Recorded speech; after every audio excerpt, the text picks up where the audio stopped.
नजर डालेंगे तिजारत की दुनिया पर। पाकिस्तान स्टॉक मार्केट ने नई तारीख रकम करते हुए 100 इंडेक्स 1,41,000 पॉइंट्स की हद भी अबूर कर गया।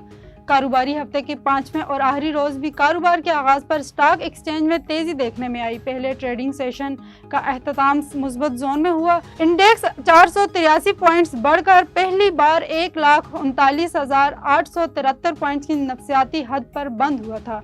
ताहम कारोबारी रोज के अख्ताम पर स्टॉक मार्केट बुलंदियों की नई सतह पर पहुंच गया, जिसके बायस 100 इंडेक्स 1644 पॉइंट्स इजाफे के साथ 1,41,033 पॉइंट्स की बुलंद तरीन सतह पर बंद हुआ था। हालिया हफ्ते के दौरान महंगाई की शरह में 0.35% कमी हुई, जिसके बायस सालाना बुनियादों पर महंगाई बढ़ने की शरह 1.48% रिकॉर्ड की गई। वफाकी इदारा शुमारियात ने महंगाई से मुतालिक हफ्तावार रिपोर्ट जारी कर दी, जिसमें बताया गया कि हालिया एक हफ्ते में 11 अशियाए ज़रूरिया की कीमतों में इजाफा हुआ, 12 अशिया सस्ती हुई और 28 अशिया की कीमतों में इस्तेहकाम रहा।